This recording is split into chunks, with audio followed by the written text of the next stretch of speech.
Genius and insane. God, immortal. Yeah. Every minute I fight with lethargy, striving to be godly with an intelligence quotient that exceeds numerology. Scholar body honorary, school of prophet alum, anthropomorphized lessons so I can become the heartbeat of righteousness. The everyday fight to pump the blood of kings and breathe the breath of life. Moving up like Confederates and Yankee territories in the 17th century. But it's a thin line between divinity and iniquity. The Mason Dixon hidden in complacent decisions can't escape the collision. Time be idle like Billy, party like a rock star, fall like that girl that used to endorse Trim Spa or Nirvana, lead vocalist and clientele of the dream merchant like Mr. Chappelle. People think I'm sick in the mind and leave the comforts of Babylon behind and book flights on airlines to Africa. Traveling the globe, accomplishing goals like Ronaldinho, the victim of a level 12 quake. I rise through the wreckage, repairing brain damage and striving for perfection. Your mind can be your worst antagonist or a true pal, and you shall become legendary and futile. Decisions of a god in training on a daily basis. I nap purposely, trying to escape it. The thin line between the mastermind and the man of the master. Which one are you after? The thin line between being a legend and being the captor. Which one are you after? The thin line between the mastermind and the man of the master. Welcome. It's the green side of things. It's your man Sadeek. Hey, Cassiopeia. And we need you to like, comment, and share. that thing. And we need you to do it right now and come on around this lunch table with us today. We have a great show for you. We have Cassie, who is back. She wasn't with us last week. I missed you last week, Cassie. I missed you. Yeah, absolutely. Yeah. So how did you guys survive? I don't know. It was just me and Ron and these 8 walls. You know, Yes. it's 4 in here and 4 in the four in the booth. So, Might but be we 7 because we share a wall. But I gotta shout my man. We gotta. Well, don't go anywhere. I want to shout out my man DJ Reese the Ruler. We have the boss man in here today. He guides the soul plane every morning. Got his train and the soul train. Oh yeah, and the soul train. That's right. That's what's up. But let's go. But that's my man. He DJ is he's a great guy. So I appreciate having you today. He makes it all happen. So Yes. absolutely. I was listening to you in the morning too, Reese. I was like, yeah, absolutely. You know the weather from this is good. I love it. I love the whole piece. So listen, you all, come on, bring some people in here in this room. I thought the screen it looked black, but it's not black. So I gotta find where we are. And I got it. So Cassie, what's going on with you? What's happening? Oh man, we getting ready for our 10-year anniversary for the Black Mall. It's gonna be called Black is Gold. Ooh. Yes, so those tickets are gonna be going on sale this week. We're gonna be looking for vendors. It's gonna be a 2-day extravaganza celebration Thanksgiving weekend. Ooh. Yes, Friday and Saturday. Black Friday, is gold. Yes, Friday for Buy Black Friday. So all the alphas should be getting tickets. Listen, they better. Hello. They definitely should. They should. Absolutely. You know, they be for that. excited. Just because. Reese should get a ticket. You know Reese is an alpha, right? Oh, Reese. Did Reese you know got to that? get a ticket. Got to get a ticket. He got to get a ticket. I'm exempt from getting a ticket though, right? No. Yeah. Yeah. Okay. You're a sponsor. Oh. That's more than a ticket. Talk myself into something there. Right. We got to raise these funds. I definitely want to be a sponsor. Yeah, I love absolutely. it. For sure. Yeah, because 2 days. Buy Black Friday. Okay. Which will be, it's a classic for the Black Mall. We actually coined the term Buy Black Friday. Did you not? Yes. I know some people that I'm not even gonna do Yeah, that. It bring got them to sticky me. last year. They did. You was on Facebook I came up with that. Listen. It was sticky. By Black Friday, we're going to have 40 amazing black vendors there for you to be able to do your holiday shopping. And then on Saturday is going to be our Black is Gold soiree. Oh. Yes. We got Do you have to wear... this is a silly question. You're going to be wearing black with gold accents. That is the suggested attire black with gold accents. I see how I feel about that. Yeah, we'll have gifts for everyone. We'll have special VIP gifts. We're going to have music. We're going to have food. What type of food? I'm It's going to asking. be amazing food. It's going to be like shout out to our man, Tori Muhammad, but it's going to be like a taste of black Shout Chicago. out to Torre. I love it. Yeah, a little taste of black Chicago. Okay. Desserts extraordinaire. Okay. Feature performer. Partying all night. Wow. We're going to have a good time. There's going to be some special visuals. Okay. When did the details come out? Libations are coming. When did the details? With my event planner, aka Matoya Marsh and Tamika, tell me. Okay, 'Cause but we then got- they we need to got get on it. people We need now. some We got details. I people. want to know It's about it. coming. It's Okay. coming. Some things are still going to be a little surprise oriented, but it's going to be amazing. Where it at? It's going to be at Freedom Home Academy. Where it at? Which is on 95th and Dorchester. So shout out to Freedom Home Academy. They actually have a beautiful inside, and we're going to actually transform it to make it even more gorgeous for the nights. And Now- we're giving away. What you got to say about Freedom? Go ahead. No. I was gonna ask you, are they gonna put up The that big ass whiteboard so y'all can have the party? Well, actually, the proceeds, some of the proceeds from our Black is Gold anniversary are going to go towards a scholarship Okay, to a child that goes to Freedom. I love To it. help them with their tuition. Okay. Right. And then we're also teaming up. I got to keep this under wraps a little bit until I get a few more little details. Okay. But we're going to be teaming up with an amazing organization to give away a business grant Wow. as well. Oh, I need that. I gotta be there. I need Yes. the business grant. I Yes. gotta be there. The fix is in. So make no mistake about it. When y'all hear the next day, be like, the Plant-Based African won the business grant. Yes. I'm putting the fix in right now. Come No, that's on. good stuff. That's good stuff. Yeah, so we're really taking it to the next level, highlighting amazing Black-owned businesses and brands, of course. That's going to be the theme all day, showcasing it. It's going to be history, culture, just greatness. I'm excited. I love so that. excited. I love that. That's Yes. awesome. Yeah, Yes. it's a lot of good stuff going on. It's the fall season, so Mm-hmm. we've got, the leaves are changing colors, walking around. We've got Thanksgiving coming, Nowhere to go. families getting together, The kids crickets know coming no love home. songs, and I feel so blue. Y'all don't Yeah. even know where that's from, do you? Sadeek, you should know. Go ahead, though. Well, no, well, slow down. Why should I know? Because you are an I want to see aficionado this. of this TV show. Oh, okay. The flowers have bloomed, there is no morning dew. The crickets know no love songs, and I feel so I missed it. blue. What TV show? That's the Cosby The Cosby Show. I was gonna say the Cosby Who Show. sung it? Who sung that little ditty? I don't know. Who I sung give you that a- ditty, you all? You Who all sung out there in that the ditty? audience. And Who sung that? I give y'all a hint. It's probably one of the least favorite characters of the show. Bill Cosby? No, just Damn. Not now. oh, I didn't know. No one dislikes his character on the Oh, show. you mean Mr. Huxtable? Yeah. Because I was going to say Mr. Huxtable just got out. Mr. Huxtable has never been to jail. How do we know? Okay. We don't know. Mr. Because he Huxtable. didn't write it that way. Okay. Dr. Huxtables? Remember Robert said, Dr. Huxtables? Yes, I do remember that. Rudy Huckleberry. So who sang the song? Sandra.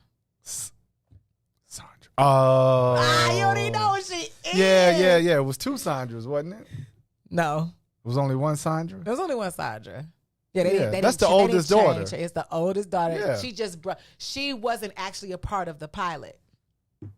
Oh, okay. She wasn't a part of the pilot. Okay. She All was. right. They brought her in later.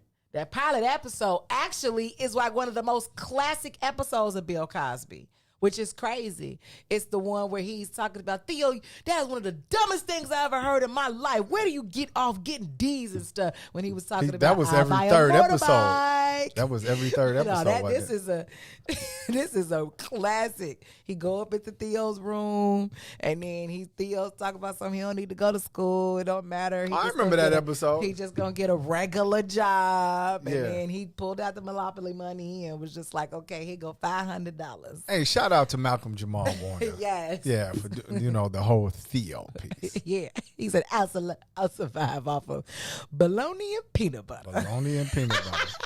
That sounds like a miserable existence. That sounds like a miserable existence. Not to a 16-year-old. Yes, it does. He don't recognize it now. Oh, okay. He love bologna and peanut butter in his mind.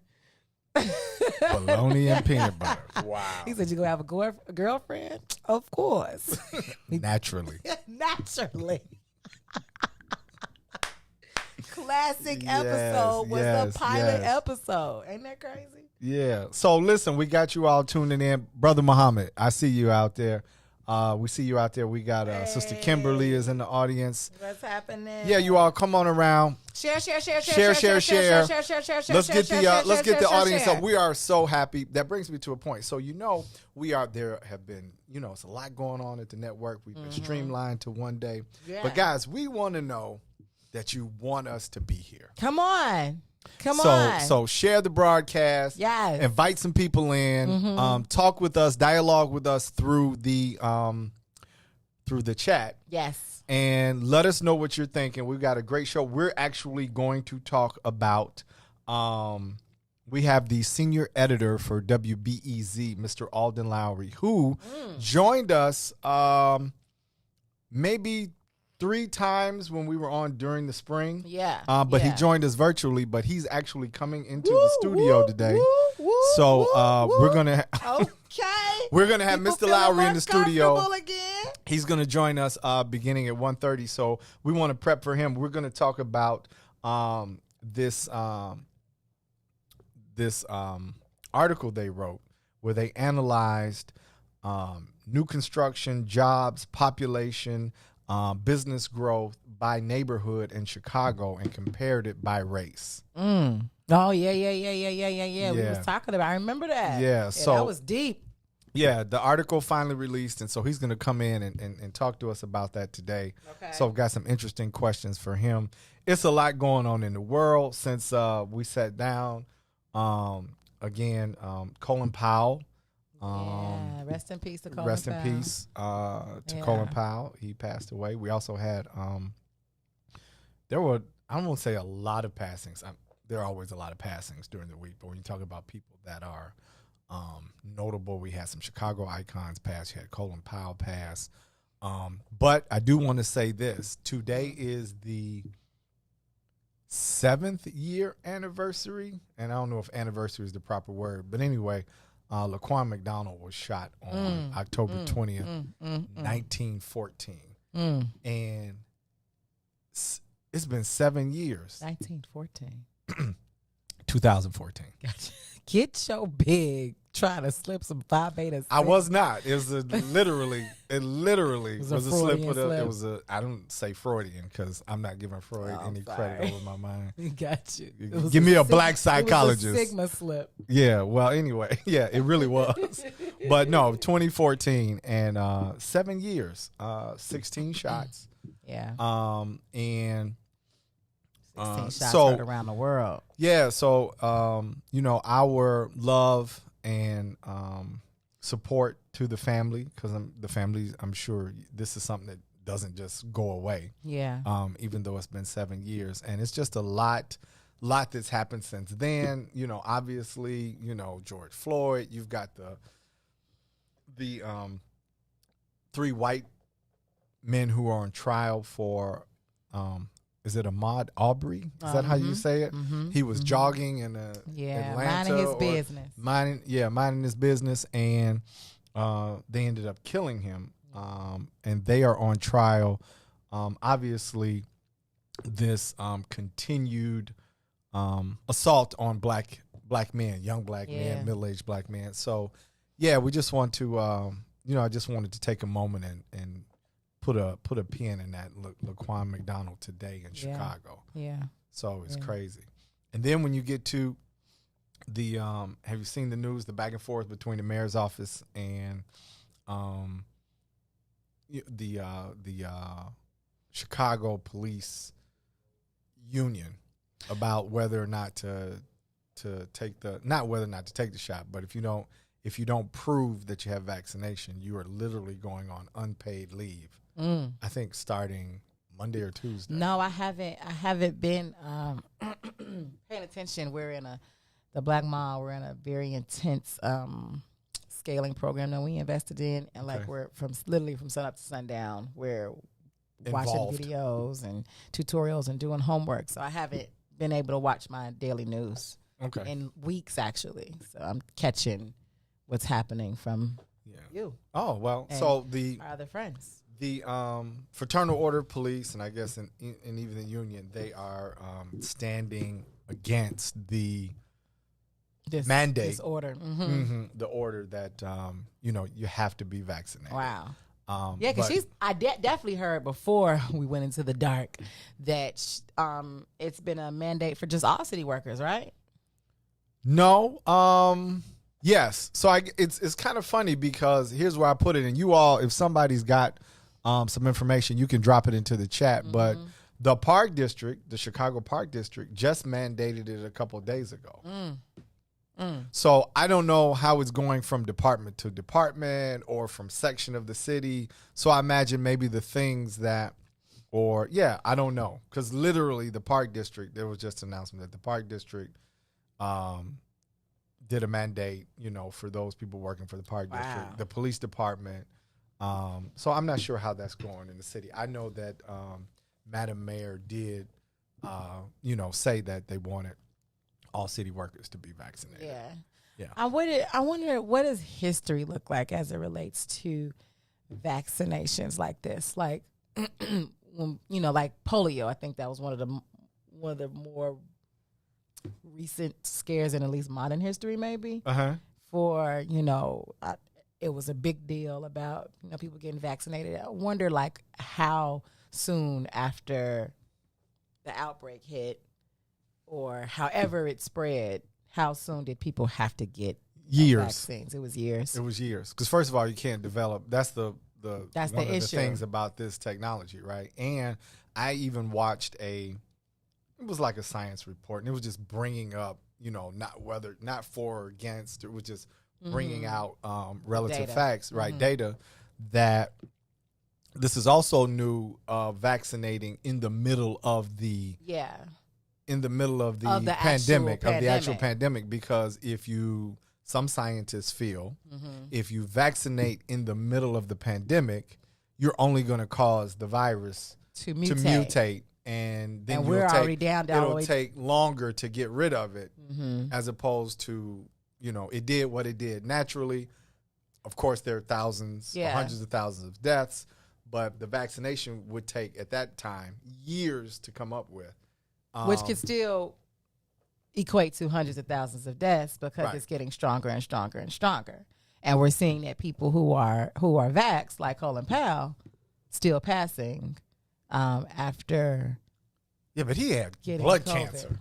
Okay, see, that's the other piece. You know what I mean? Like Colin Powell was sick.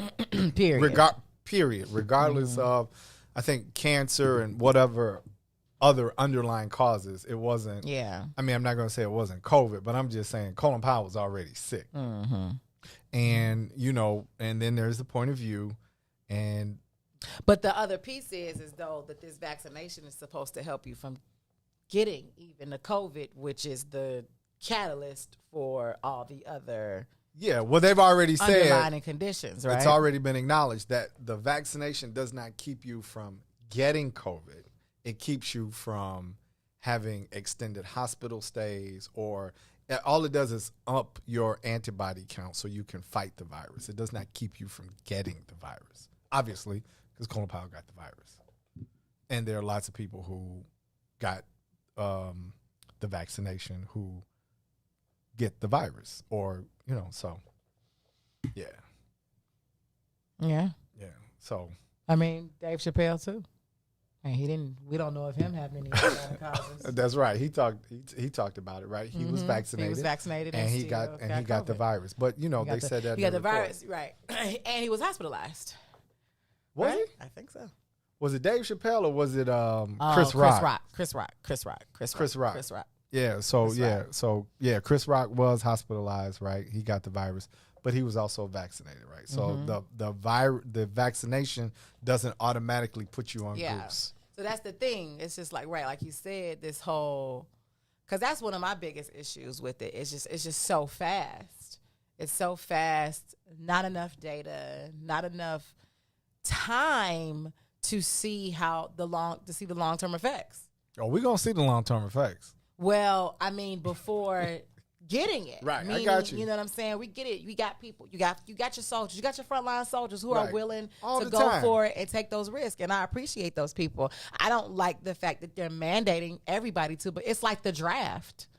You know what, to me, it's an like the oxymoron. draft. It's a straight oxymoron. Like, and I said this a couple of weeks ago. Before we go to break, and then Brother Lowry should be in. But to me, it is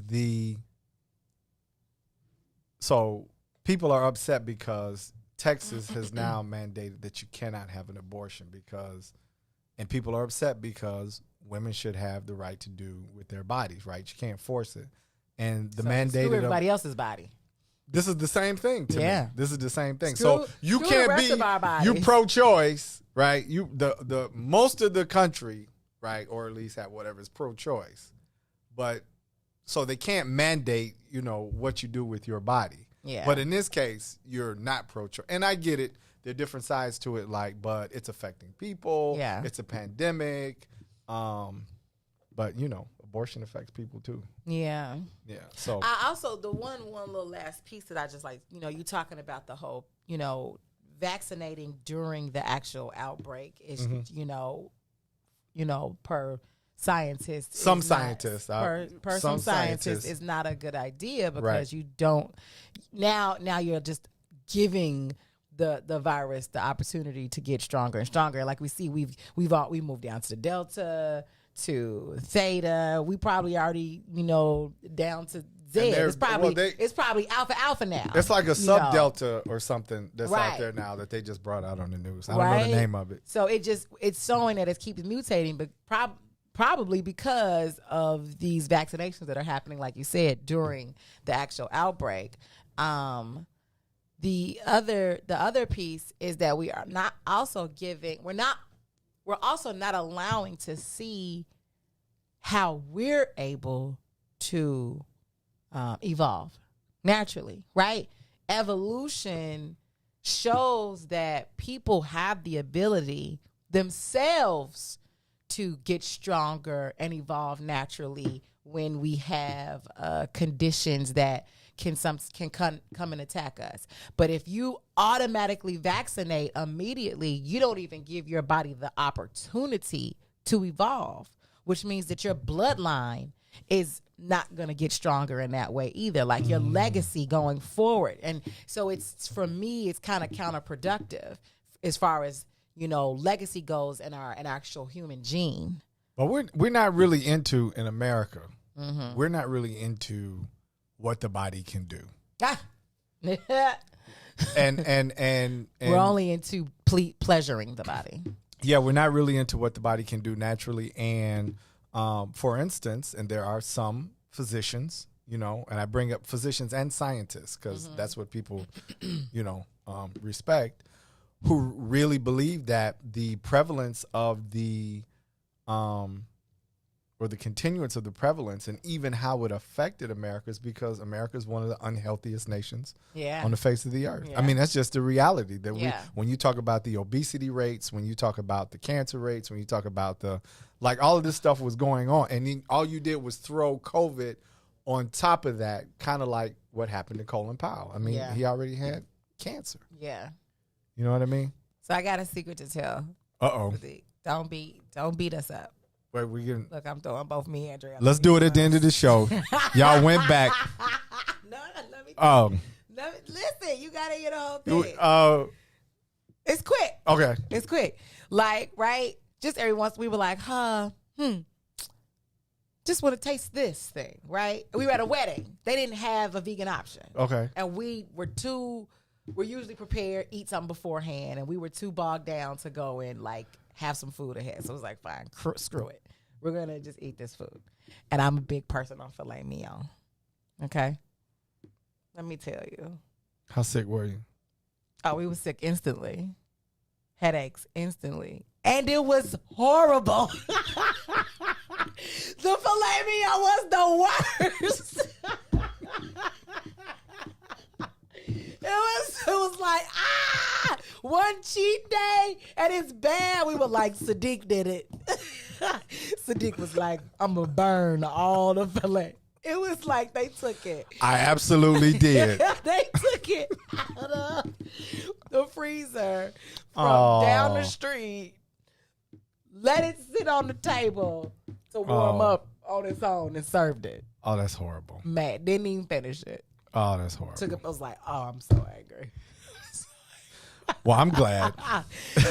I know, because we asked them about vegan like options, and they was like, we could get you extra mashed potatoes if you don't get out my face. That aren't vegan because they got butter in them. Right. But anyway, because they don't. I've been through this one. This big heaping plate of dry ass pasta. Mashed potatoes. We can get you pasta, mashed potatoes, and some vegetables. You want a salad? Look, you all, we going to break. So mad.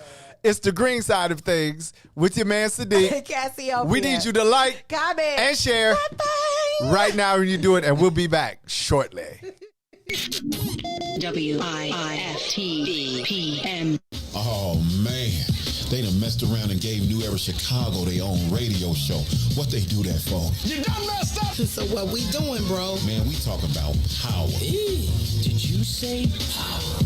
Not rights and equality, but power. We ain't begging, we building.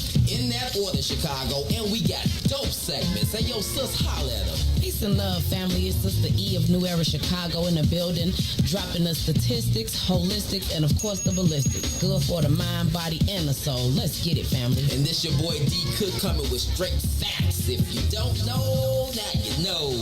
And this is your other sister, Omo Oya Music, coming in peace, love, and light, getting real with my people so we can quit with the bull spit. And this brother E, and I'm gonna wrap it up with the power surge. Listen, this going down every Wednesday night, 5 to 6 p.m.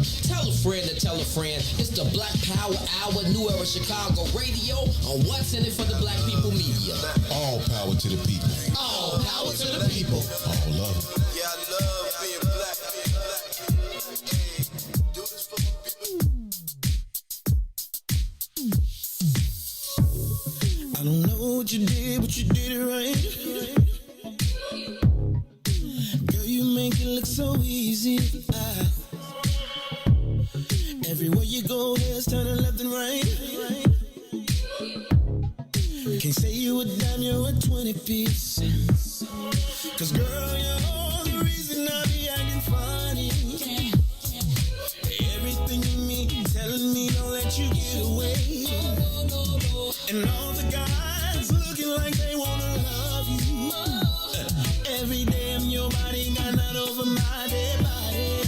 Why you gotta look so good? Why you gotta look so good? Why you gotta look so good? With your hair done, nails done, when you put that clothes on. Why you gotta look so good, good, good, good? With your hair done, nails done, when you put that clothes on. Why you gotta look so good? I can look and see you're not an average chick. You're shutting it down everywhere you go. Girl, I want you as bad as I want a check. Cause you're sexy from head to toe. Girl, you're all the reason I be acting funny. Everything in me telling me don't let you get away. And all the guys looking like they wanna love you.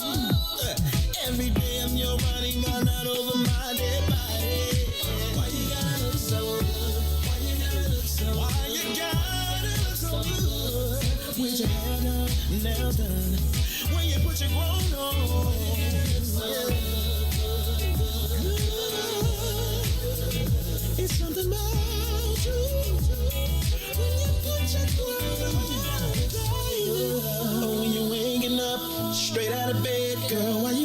look so good? Or when you're at the job just taking a break, girl, why you gotta look so good? In the club, turning up, why you gotta look so good? On the dance floor, giving more.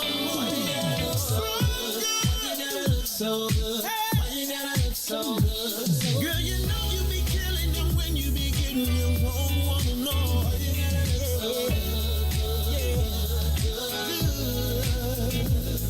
With your hair down and your nails done, when you put that grown on, girl, why you gotta look so good? Girl, why you gotta look so good? Why you gotta look so good?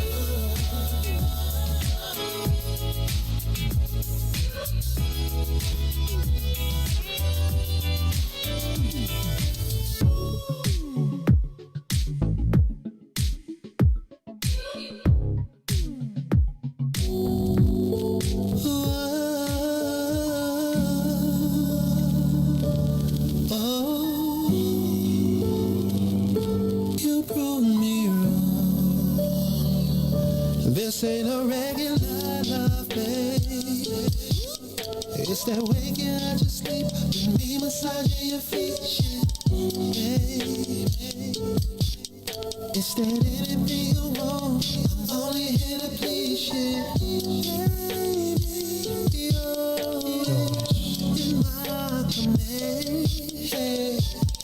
Your kiss sends me a shot of dopamine. Oh no, I never had an interest in love until I met you. And I don't know if it's real or is it just a phase I'm going through. But I feel that it's true. We don't need no labels, babe. What we got is something different. We don't need no labels, babe. Welcome back. It's the green side of things. This your man Sadeek. Hey, Cassiopeia. And listen, you all, we need you to like, comment, and share. We need you to do it right now and come around this lunch table with us as we work our way to this segment. We have with us today the senior editor for Race, Class, and Community with WBEZ in Chicago. Right. WBEZ. You gotta say it like WBZ. that. Be easy. You know, black people, we gonna do that all the time. What you mean? Is that be easy? For WBEZ, we have with us Mr. Alden Lowry. Mr. Lowry, how are you today? I'm doing well. Good to be with you all. Oh, okay. All right. Now, Alden, you're gonna have to loosen up. You're gonna have to loosen up where he was. Good to be with you all today. Right? Yeah, that's it. So if the WBEZ bosses are out there listening and you didn't know this, Alden is black. I can't with you. He's not just a professional. So he might drop into a little slang today. He might actually say, "What's happening?" But I know when he's in the office, he's like, "Hey, how are you guys today?" But just in case you did not know, Mr. Lowry, and I'm going out on a limb here, I don't want to unveil anything. He is of the Negroid persuasion. Okay. Hey, when Bad Boys came out, was everybody messing with you about your last name? Oh, Lowry. Yeah, we Mike still do that. Mike Lowry. On Lowry. So, and as we, I like to be transparent. Oh. I have known Mr. Lowry since when? Since 1989. Oh, wow. Wait, where don't was start. that at? Oh, we went to college together. Oh, okay. So Mr. Lowry What year was that? I said 89 already. No, I mean, like, what grade were you? I was a freshman. Oh, okay. Yes. And everybody whip out your calculator. So Mr. Lowry has blazed a professional journalism trail for the last 25, 26 years in cutting his chops, really starting in Champaign, in radio, in some TV, definitely in print. moving to Chicago, working in investigative reporting, working in just areas where he's been covering inside environmental, political, social, economic issues for over the last 2 decades. So although knowing him from the time of 18, just want to let him know and our audience know that he has been an extreme professional and is an example of what young black men can do when they put their minds to it. And so Mr. Lowry is one of those people. So I just wanted to give him his kudos. So appreciate you for joining us.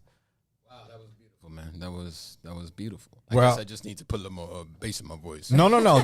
Don't put any more bass in your voice. But he didn't do radio at the Black House. He actually did radio on what station?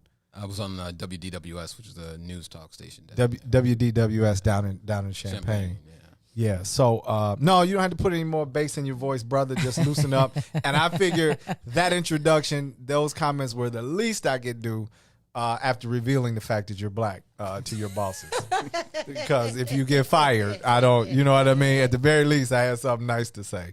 So just wanted to put that out there. So Your petty meter is on right now. I'm enjoying it. I know He is you one. are. He is one of my closest friends Aww. and a professional. So I just want to say that. So Alden, let's be professional. I've done this like a million times, so Right. it just rolls right off. Come on now. What? Absolutely.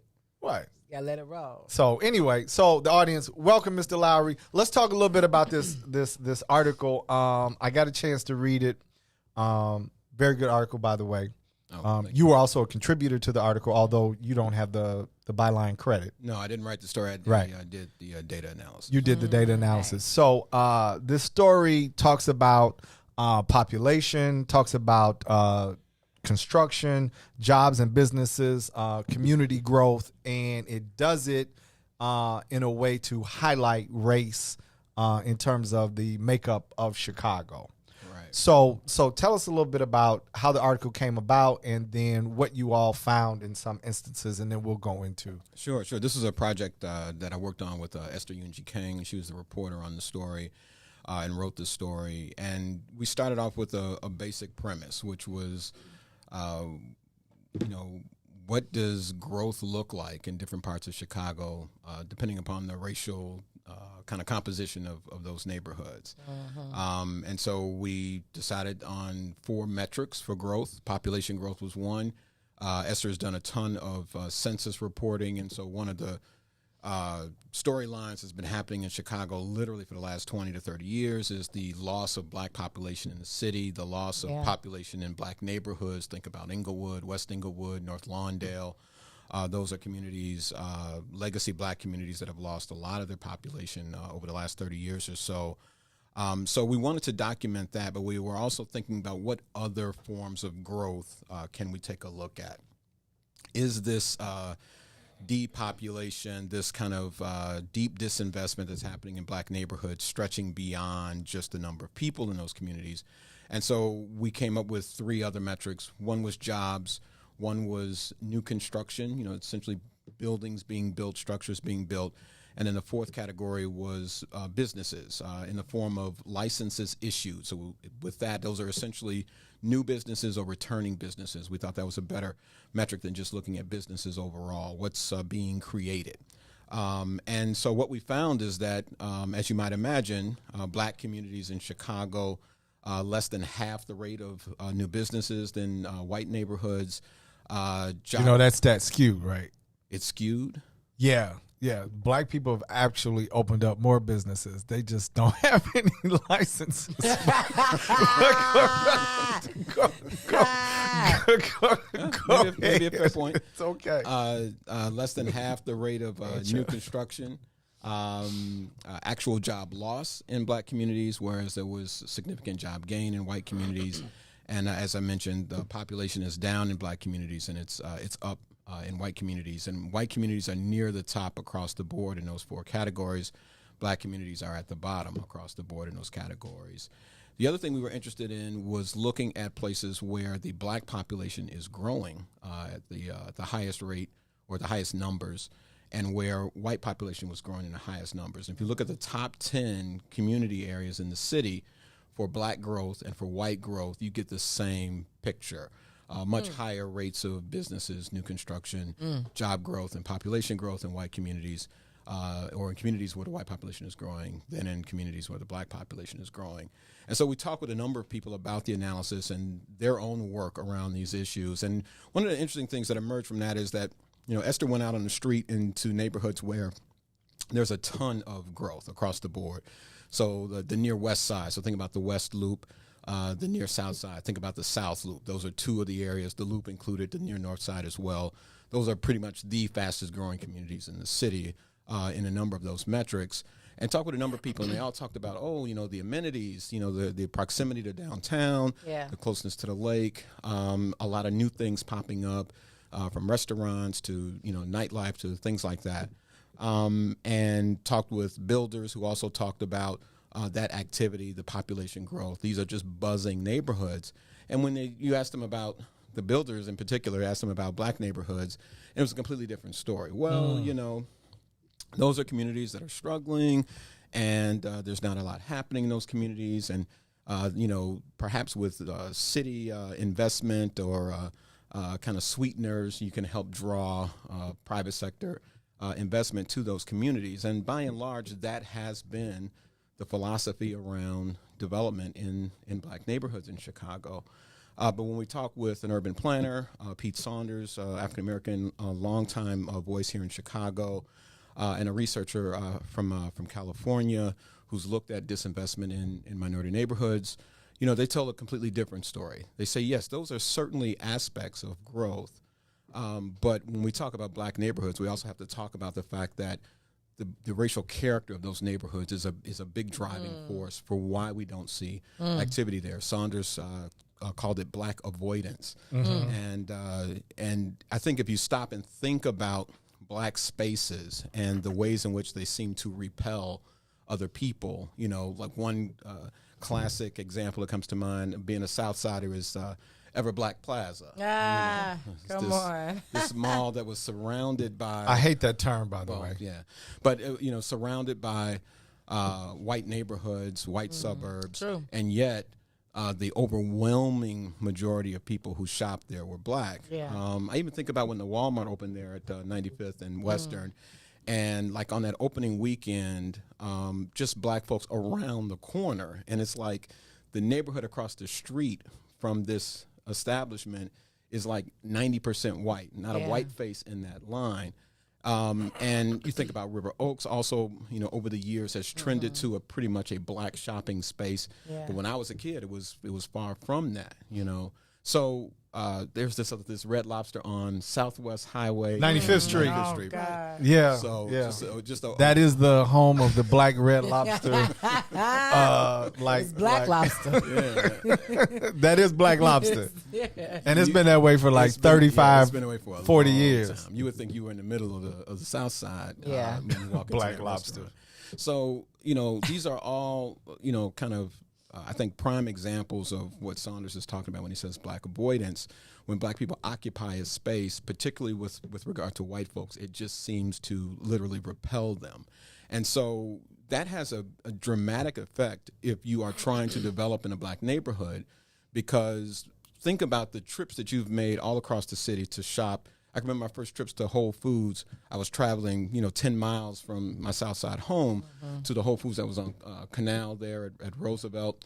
And before they built that one, I had to go all the way up on the north side. Right. Yeah. I would make those trips. How many trips do you think white folks are making to shopping destinations in black neighborhoods? Way. So if you have neighborhoods that are only drawing from a segment of the population, it's a lot harder to make an economic case to build in those communities. And that's regardless of the actual racial stuff, right? That's just, hey, I'm looking at this thing on paper, and I'm looking at the potential client base, and I know if I build something at 79th and Ashland, I'm really only talking about a particular radius around there where I'm going to draw residents, the black residents that live and work in that area.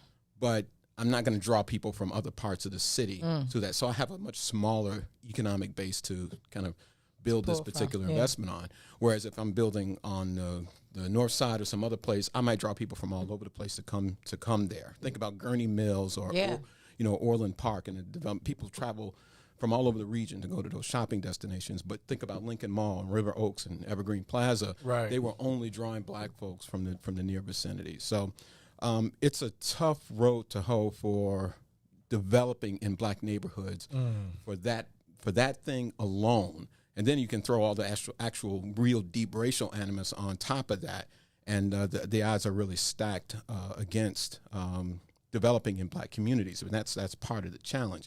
And with that being said, it's not to say that it's a complete lost cause. Think about 63rd and Halsted, and nobody thought what's happening there could happen there. But you've got a Whole Foods, you've got Starbucks, Chipotle, and Starbucks, right. in one of the poorest black neighborhoods in the city.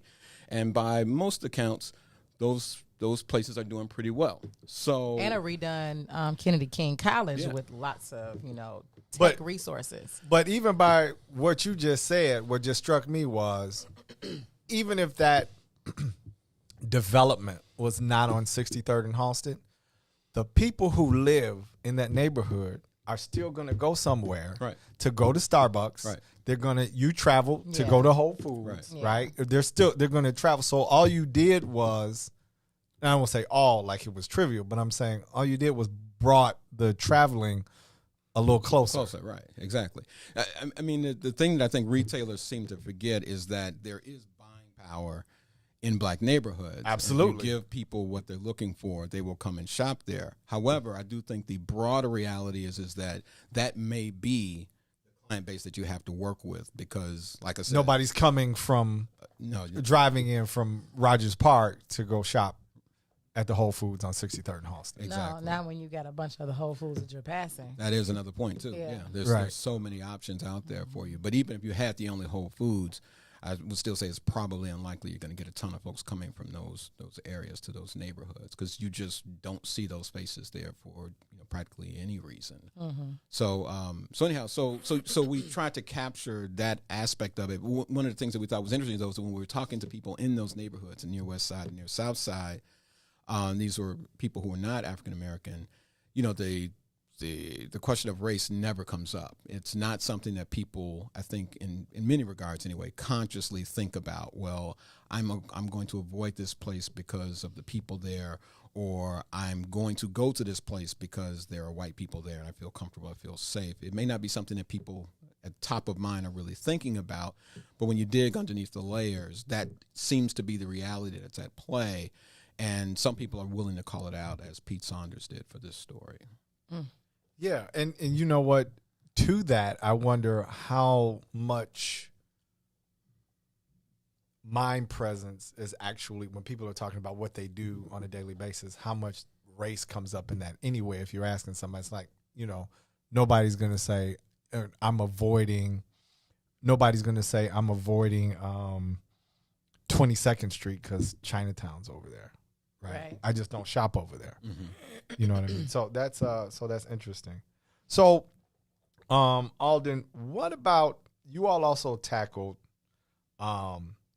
population growth and depopulation, as a matter of fact. So some interesting things were found in terms of these. I think there were 10 areas that were growing, so to speak, and then the other neighborhoods won't. But particularly, black neighborhoods have lost population, even though the population has grown in other areas. Is that also, like, over the years, and other stories have kind of broached this from another way? It's almost like black people are leaving the city. Oh yeah. Yeah. So. Oh yeah. I think in the last 4 or 5 years we've lost like 100,000. So we're at Texas, Atlanta. Yeah, it's a very kind of a nuanced picture. There are a lot of different things happening.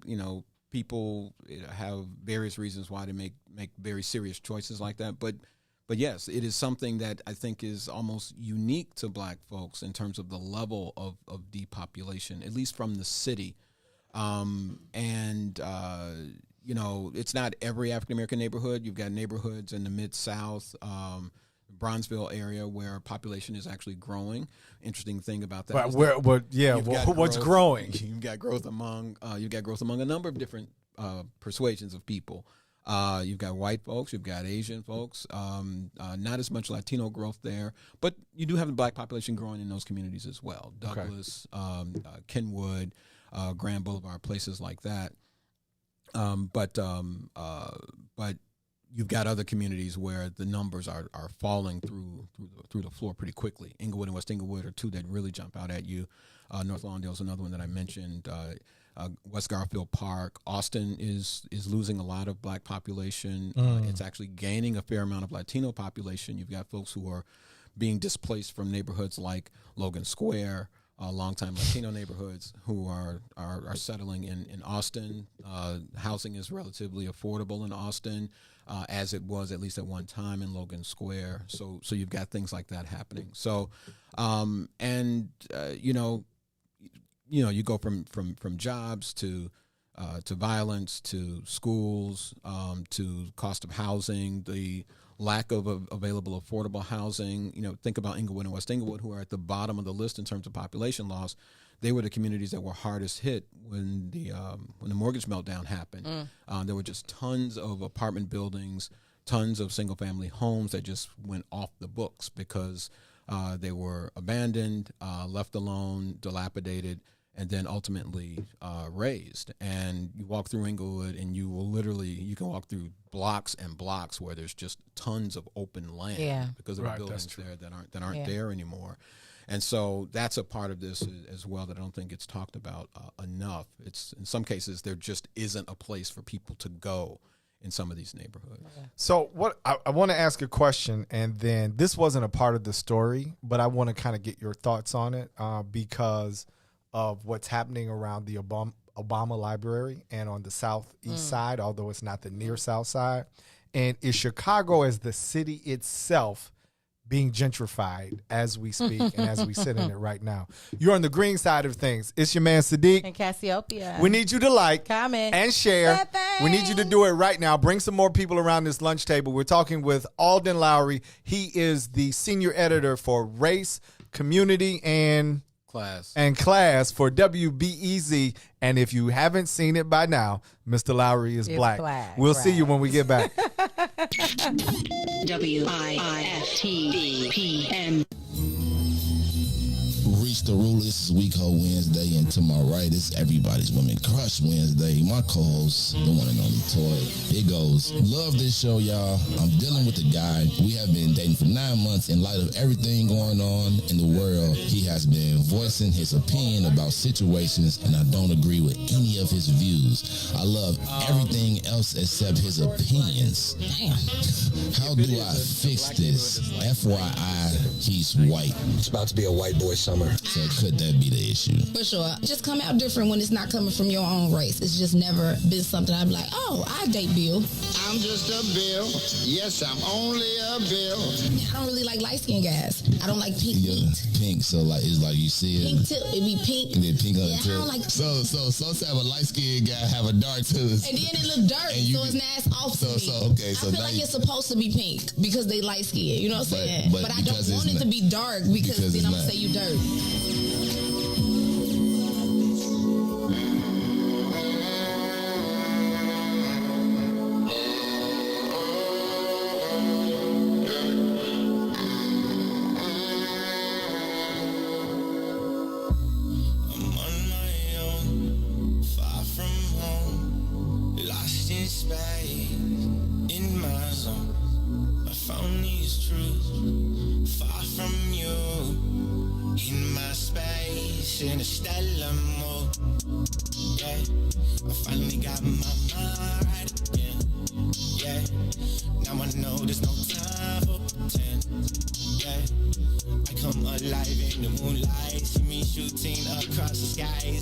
Stars were born to fly. I've been searching, crawling, looking for a way out. I've been hurting, falling, but I think I found my way now. I'm on my own, far from home. lost in space, in my zone. I found these truths far from you, in my space, in a stellar mood. Yeah, I finally got my mind right again. Did it all in spite of the hate. Every time they said that again. Nebula, they run through my veins. Every molecule in the trance. Senses feeling some kind of strange. Damn, I think my name's Spider-Man. Jump out the window and swing for the dreams that just might be. Never gonna let go. No, to the man in the mirror look like me. Drifting through the cosmos, oh, far away from your lies. I realign all my goals. That's a constellation of mine, yeah. I've been searching, crawling, looking for a way out. I've been hurting, falling, but I think I found my way now. I'm on my own, far from home, lost in space, in my zone. I found these truths, far from you, in my space, in a stellar mode.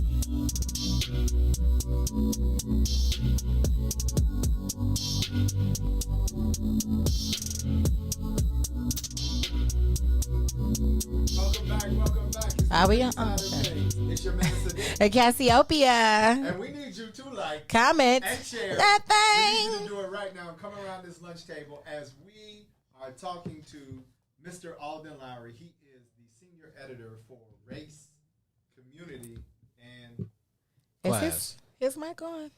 It sound weird. Oh, okay. There you go. Am I back? Now you back. I think it's the connection. You messed it up.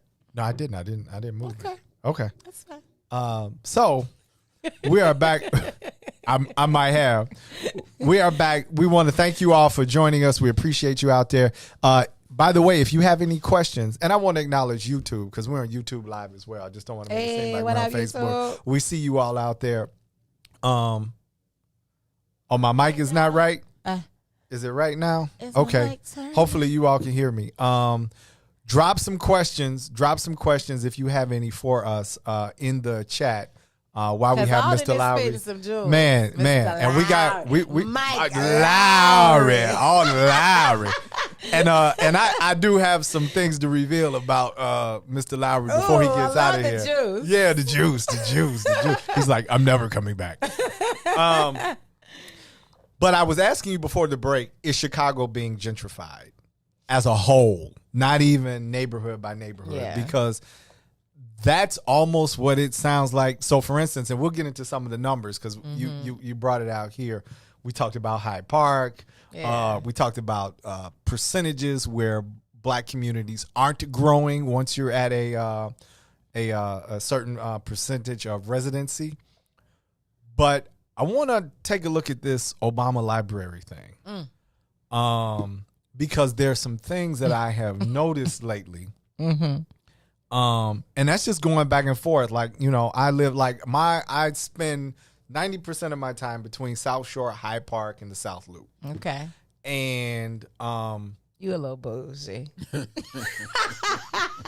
oh gee, I live. I'm not gonna like tell everybody where I live, but I live. Well, I don't say I live in the hood, but I live in the hood. But you ain't mentioned it though. I just said South Shore. I just said South Shore. Yeah, you a little. Is that still South Shore? Once Yes. you get to 83rd? Now you gonna tell everybody where I live? Is And that still South Shore? The answer is yes. Let me pull out my map.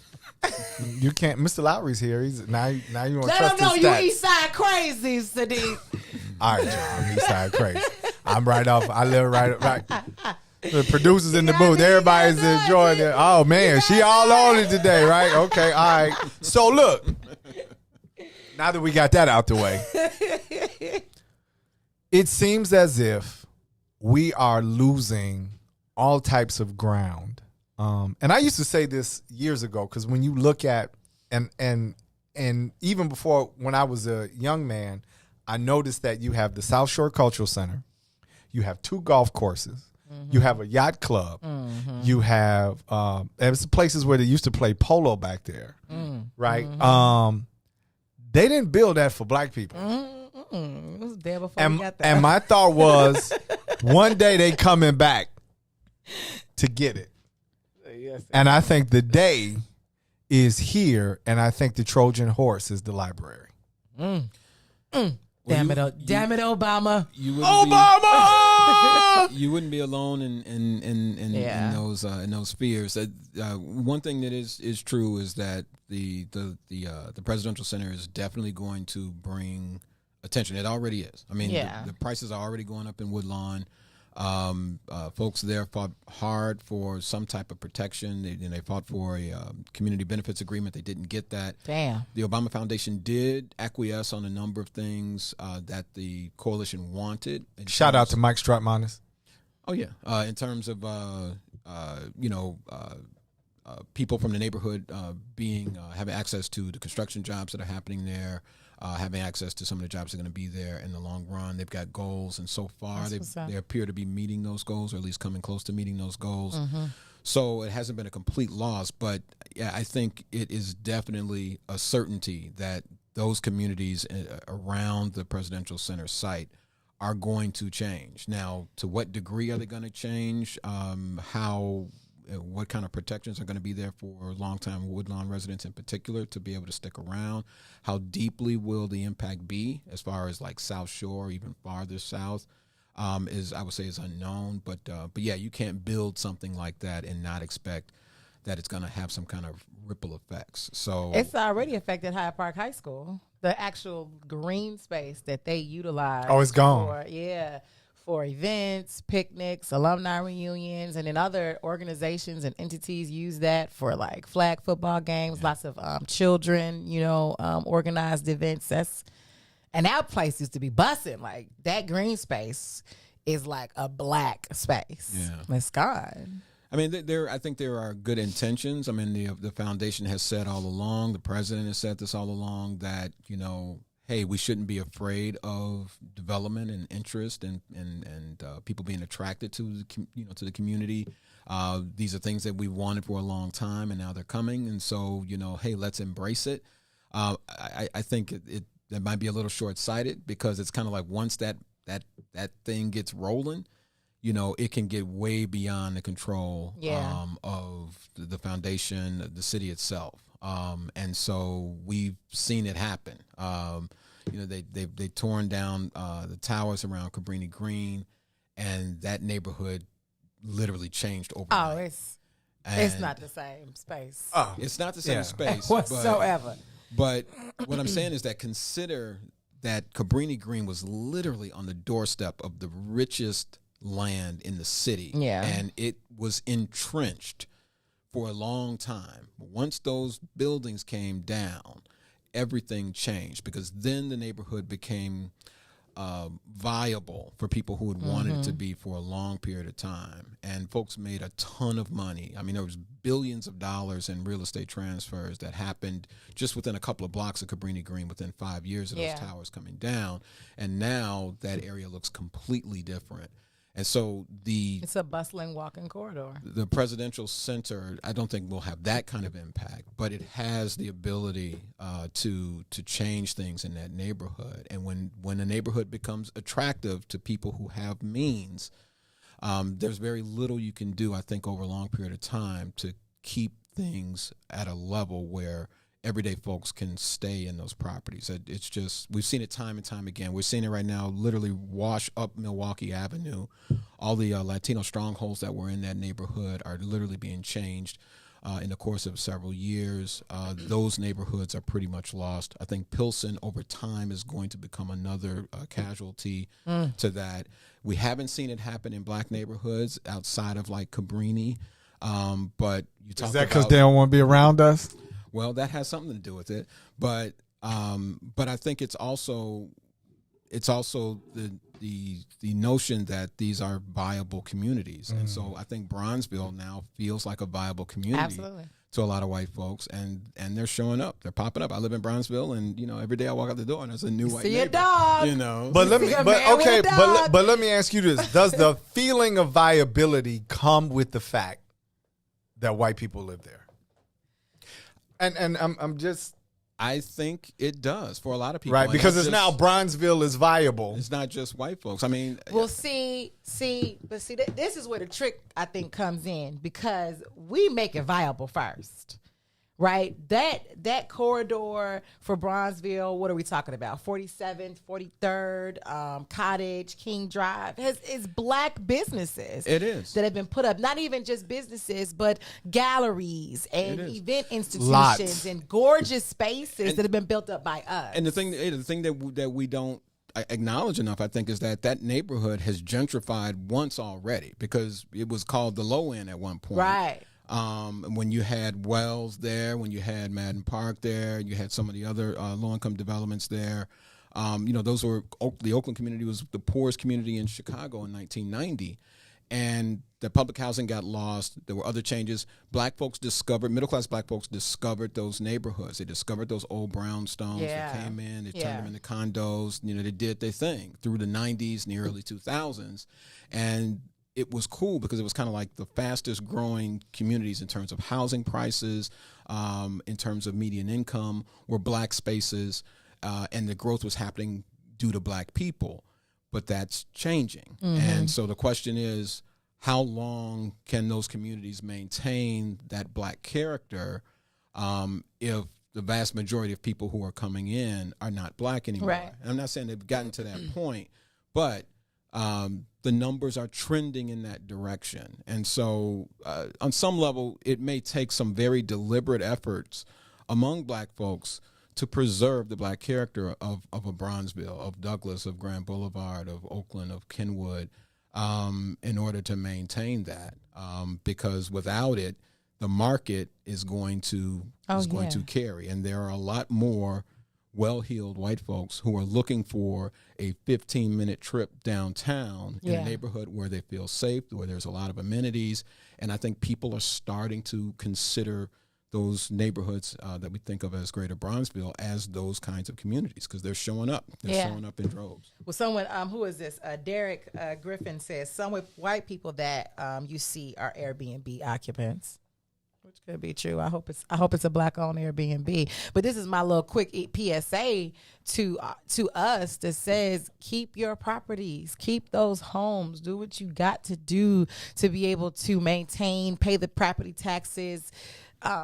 Get understanding of how to even share this knowledge with your children and everybody who's going to take over the property from there, because that's what we end up seeing. I'm born, raised, and still living in Chatham, and I see Chatham shifting some for the better, some for the worse, because all the elders who moved to Chatham, back in the 50s and 60s, have passed away and their children aren't able to keep up with the property taxes. I'm very blessed that we still have our home that was passed down. So this is something that I think that we got to take this self-determination and that cootie chagalia to be able to do what we need to do to be able to keep it, or people are going to come from it. We're living in places that we have brick homes right off of the Dan Ryan. Like you said, you can get quickly to downtown. Black people are living right off of the lake, right? Quickly to the Axe. Everybody wants to be able to live by the lake. Everybody wants to have green space. Everybody wants to be able to go down a commercial corridor and walk from their home to go get something to eat, to go and work out, to get some ice cream. Like, you want to have to live in a walking neighborhood, and the other neighborhoods that are thriving are probably overpopulated at this point. So they need more places to be able to come and live conveniently, and in style. So we have to keep our spaces. I got it. Brother Muhammad says, has Black Chicago missed the chance to hold its ground against efforts that have already changed the character of many historically black neighborhoods? I would say no, but I would say that's a very cautionary no. Yeah. In some respects, to me, Bronzeville, stretching south, Woodlawn, South Shore, like that's you go a little farther west and you get to Chatham and Washington Heights and so on and so forth. parts of Beverly, Morgan Park. Yeah. But to me, Bronzeville and those places along the lake are the ones to really be concerned about right now. Got it. So yeah. Yeah. So we were having a little bit more of a discussion during the break, and I want to know what neighborhood you did mention that there are some neighborhoods where Black people live, it's growing. Mm-hmm. What are those neighborhoods? Those are neighborhoods, like I said, in kind of the Mid-South, Bronzeville area. So your Oakland, your Kenwood, your Douglas, your Grand Boulevard. I think Washington Park is growing a little bit, places like that. The farther south you get, the farther west you get, that's where the growth is either minimal or it's declining. And the places that are losing population are losing population big time. The places that are growing aren't growing like by leaps and bounds. It's very modest growth among even those communities that I just mentioned. Let's talk a little bit about Hyde Park, right? When I go into Hyde Park, all I see is Black people, right? And it's beautiful. That's true. Right? That's a place like if you want to go somewhere and it's gorgeous and nice and you kind of get a little bit of a downtown feel without having to go all the way downtown. Or North Side feel. Or North Side feel. Right. It's Hyde Park is the place to go and you're going to see your faces, right? Right. So I didn't hear you mention Hyde Park on that list of neighborhoods. There's too many people already there. Can't grow. Where Hyde Park, majority Black people are and growing. Well, Hyde Park is a racially mixed community. Okay. It's about 28% Black, about 41% white. Now that's interesting because it's 28% Black. But if you go down 53rd Street, you would think, man, yeah, like that surprises me. Yeah. I think it also speaks. Go ahead. Yeah, the Black population is growing in Okay. Hyde Park. That's one of the top in terms of Black growth. It's one of the top 10 communities in terms of the number of Black people increasing.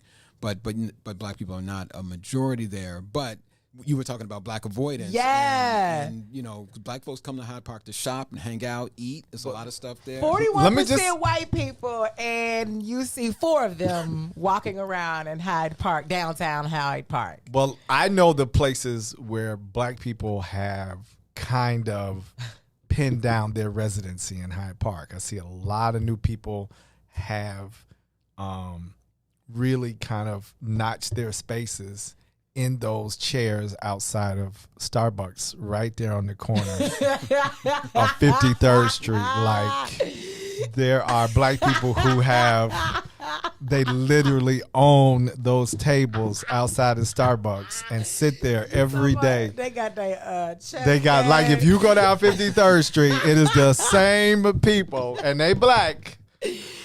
Or like, what's just a little west of 53rd in front of the church? Oh yeah, oh my God, yeah, the oil man is there. The church, I know you do. Yes, the oil man. Like I see the occupancy rate of the streets in Hyde Park have gone up tremendously for Black people. Those tables, they like own.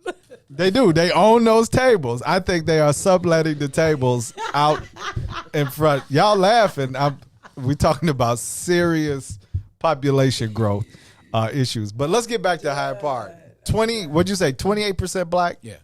And then 2 of the largest Black festivals are held in Hyde Park with Silver Room Block Party, the Brew Fest. So now the Brew the Hyde Fest. Park. What did they rename? I don't know. You got a lot of and shout out to Jonathan Swain, Black owned business. You got a bunch of popular Black restaurants along 53rd and Eric. Oh yeah.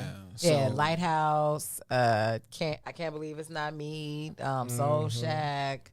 Not Ja Grill, but Ja Grill. Ja Grill. I'm thinking about Jerk Villa. Yeah. Ja Grill is there. You got Virtue. That's Black owned. And my boy that sells socks and loose squares is right there, right there around from the promontory. So don't forget to hit up little Mike. Kilwins is Black owned. Oh, that's right. Yeah. I gotta shout out front. Well, it's a franchise. Kilwins is not Black owned. It's the franchise. It is a Black but owned. they own that Kilwins, and they also own a Kilwins that's on the north. That's I on. got it. Just wanna Michigan Avenue. Oh, that's I what's up. believe. Yeah. Yeah. So shout out to Jackie, the sister that owns that. And then you got Frontline Bookstore that's been there for. And we need you all to hit up Frontline. Yeah. Real talk. Hit them up. Yeah, because their property, their rent has gone up 400% over some years. So yeah, they definitely need some help. It's getting tough now. It's getting super tough. So what did you notice? You were drawing a correlation. We were talking about avoidance, and we were talking about Hyde Park. Yeah. What was your? Because that was a real. Yeah, so it's like 41%. This neighborhood is 41% white, right? But the commercial corridor, which is a really nice commercial corridor, it's beautiful. Like, you don't have to worry. There's no worry. There's no problems. Everybody feels very safe and free. But yet, you still don't see white people freely. Not in no droves. You're going to see a speckle here and there. They're in the Target for sure. They go to that Target. Okay. But other than that, you don't see them just freely walking and socializing and enjoying the day the way that you see black people. You said that it's what percent Asian? About 16%. 60% Asian. I don't see Asians walking again free. Like, you don't see them frequenting any of these shops that are in Hyde Park. So that's really interesting. That's an interesting observation. I mean, we were just talking about people not crossing the street literally to go shopping at, there 95th and Western. Yeah. And so, maybe there's a dynamic happening like that in Hyde Park. Yeah, that's just crazy. But you said one little spot, though, in Hyde Park, if you go like on 57th. Yeah, they are very active on the perimeters. Of Hyde Park, right? Where So if we you don't go. right, so if you go on 57th Street, So let me guess, there's no black folks there at the Kinko's. At the FedEx Kinko's? very few, Right. very few. Or that If you go Medici. down, like they're up it, right? They're very few. Like if you Or that go little into bookstore, Medici you right gotta go now, down. is the line is white. Yeah. Like if you go in there, right? So on It the definitely is. yeah, no, real talk. So if you go on, if 53rd Street is the black corridor, They go to school. yeah, they And go to they school, they go get them books, home. they get that And they that go to their food. dorms, or they go to one of them big ass houses that are in that are right there. Woodlawn. But so they are in Hyde Park. It just depends on where you are in Hyde Park. But they are in Hyde Park. Yeah, for sure. yeah. Yeah. So, but you It's got to go to the crazy. outskirts, and if you walk in Hyde Park, because they are, They're not parks. they're not on 47th Street either. No, they're not on 47th Street. Right, because that's a black business corridor. We talked about that earlier. Oh, yeah. shooting It up, You gotta shooting put up beneath. Yeah, places there. Yeah. yeah, absolutely. the You know, Glory Little Shop, Black Little Pearl. Black You've got the Pearl. coffee shop there. Yeah. The George Washington Carver that, coffee shop. There's an Shout out to them. The Athletic African Center. shop Yeah. there, African garment shop there. That's the Even- Glory Shop. Even the what's the workout place that's there? That's what I'm saying. It's like a medical space. It Yeah, used but to no, be it's a right, but it's not a Bally's anymore. It's something fitness. What's the I the forgot, purple but people? that's black owned too. Is it black on? Well, it's definitely be black people up in there all That's day right. long. It's like a And doctor. It's like a black doctor that owns that. okay, yeah, and they're not in there either. Planet Fitness. Planet Fitness, that's it, yeah. Oh no, Yeah. I'm not talking about Planet. No, Fitness. but in the Planet Fitness, it's black. Oh yeah, I'm. Yeah, it's like if you go in there right now, it's black, and that part of the planet is black. And that Planet Fitness on 47th Street, on that part of the planet, it's black. It's Black Planet Fitness on 47th Street. Y'all still got Black Planet accounts? Got what? A Black Planet account? Black Planet? No, that's almost like MySpace. Yeah. You know, people's on I got my MySpace account. And, you know, so that is very interesting. So is that a case of black avoidance I think in Hyde Park? I think so. For sure. I mean, without absent any kind of like scientific Data. anything, but I mean, yeah, if you're walking down and 4 out of every 10 people are not white, Right. then yeah, maybe there is something to that. Yeah. Wow, that's very interesting. Yeah. Yeah, including the restaurants. Like even when you go in, but based on where the restaurants are in Hyde Park. It's only 2 that's outside of that area. No, there are more restaurants outside of Yeah. there. Matter of fact, there's even if you go down 55th Street, is more You talking non-black about, like, presence. the Yeah, that's a good But point. there's an Italian restaurant on the corner right across from the Starbucks. There's the cookie shop. There are businesses. Yeah, black folks be all up in that. What I is didn't it, I didn't say insomnia cookies. Insomnia cookies. But I'm not I saying don't black see them folks in there don't. neither. I see them in there. But as soon as black folks found out about that, boy. have you got that Italian restaurant right on the corner? I can't think of the name of it. Oh, But the black south people don't side go of- in there. Is it on the south side? Or It's on the north side? same. It's on the same block with insomnia this- cookies. I It's don't even 3 know doors about it. down. That's my point. Now I know about the bowling alley. But here's my point though. You know where insomnia cookies they got a is, secret door. but you don't know where that restaurant is, and that's because you don't go there. Because Sadeek's little white friend took him there. No, actually, I went in there because they had vegan pizza and they have vegan Right. Italian. Oh, Yeah, nice. yeah. So Gotta go that's try it. why I went in there. Yeah, give it a Go shot, blow that up too. huh? Yeah, and then they won't be in there. They'll be like, They gonna be damn, like, we can't go now All we anywhere. gotta do is Lost get more another black one. people to attend UFC, and we'll But get let the me- whole. We let got me- it all back. Let me ask you a question before I know you gotta get out of here, and we're coming up on the break. Based on the data, based on what we've seen, and just eyeball observation, can a neighborhood grow in Chicago if white people aren't involved? And I'm talking about based on the data. I'm not talking about our feelings of self-resilience and what we can Right. do. Based on the data, can a black neighborhood grow Oh, they're like, exponentially? don't make me say it. Grow exponentially without white people? Based on the data. I would say yes, because it's happened before. Do tell. Communities like Chatham, Auburn Gresham, places like even North Lawndale, West Garfield Park, Washington Heights are places that were growing 40, 50 years ago. I was gonna say when. Yeah, but no, and you're right. But let's. Yeah, we when- know we got the. Yeah, when those communities were just turning to being black spaces, they had a growth spurt. You know, Auburn Gresham and Chatham in 1970 were booming in some respects. They had a higher median income than Lincoln Park did at that time. And then 1980 came, and then things slowly started to slide. Because they took the lottery from us. Like, oh, the numbers. Y'all are making too much money. They took the policy numbers from us. We go first. The Italians first took it, and then the regular white people was like, The Illinois lottery. "Give me that." Y'all can't even have it neither. Yeah. So you say today, right now, 2020, the data we have in Chicago, given the landscape, can black communities grow without white people?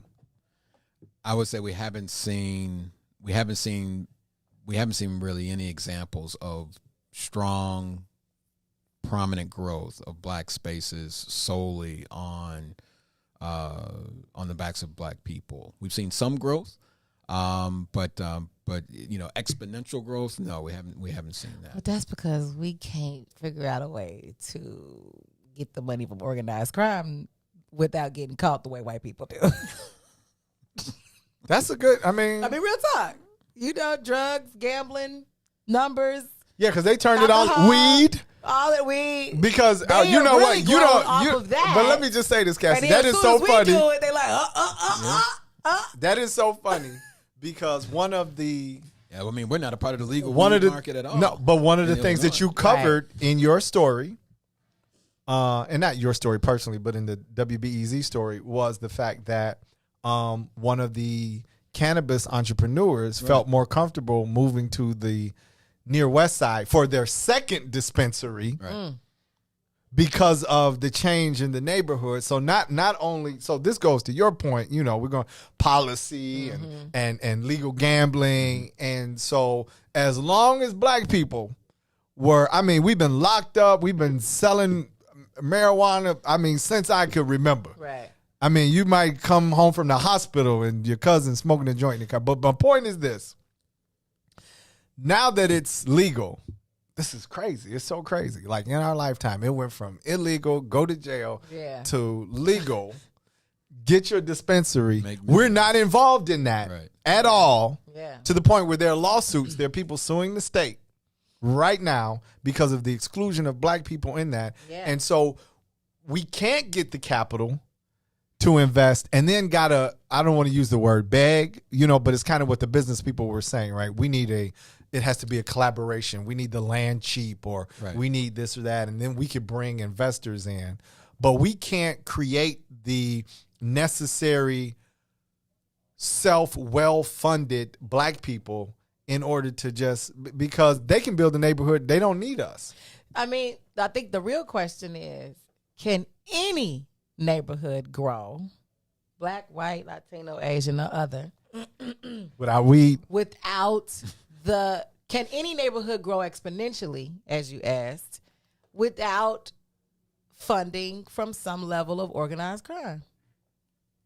Well, we might have to do a show. I'm like, that's interesting. Yeah. No. Organized legal crime? No, this was not legal. None of this stuff was legal. They just pick and choose when they're going to take people out. Like there's nothing in America that grew exponentially without some level of organized crime. Well, America didn't. It was organized crime when they took the land. That's what I said. You're right. That's all I can say. It does not exist. Yeah.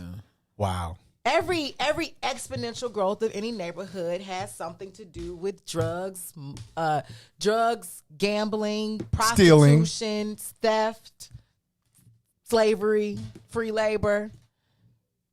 That's a whole nother show, y'all. I know. I'm sorry. No, that's all right. That's all right. And it makes us, so it puts us in a position, right, when we're trying to grow our neighborhoods, where it's damn near impossible.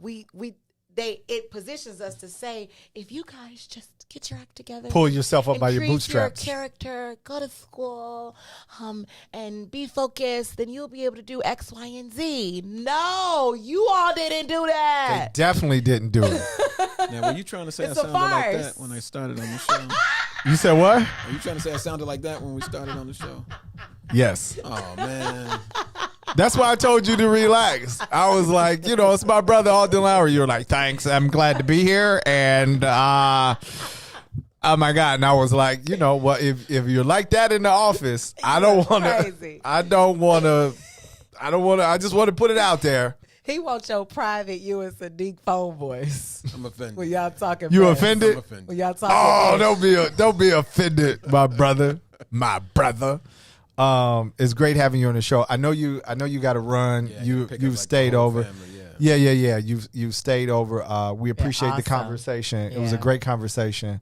We look forward to having you back. Yeah. There are some more things. It seems like it's never enough time. All we have is 60 minutes to kind of unfurl things. But Alden Lowry, thanks for joining us here on the green side of things. We appreciate you. Appreciate you guys. Right? Oh, okay. All right. Somebody back to actually producing today. Hey, y'all. No, hey, look. He like, man, shade.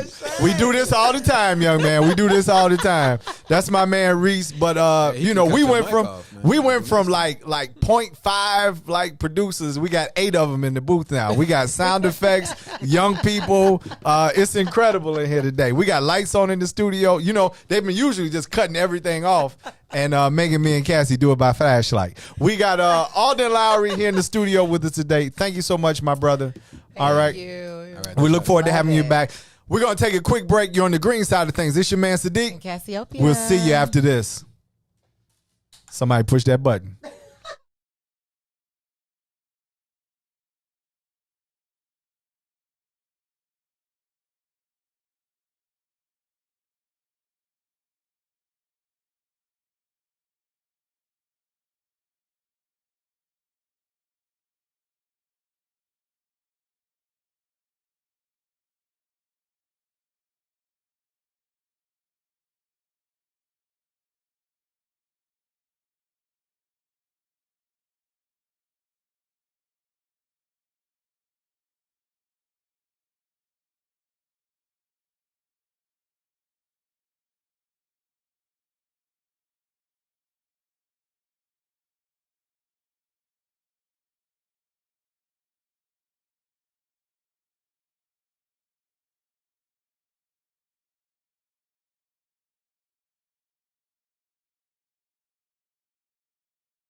compliment you on your hair, your outfit, and your smile. I know you're tripping cause you haven't seen me in a while. But I'm older now, and I know more now. Don't you go nowhere, cause I'm ready, girl.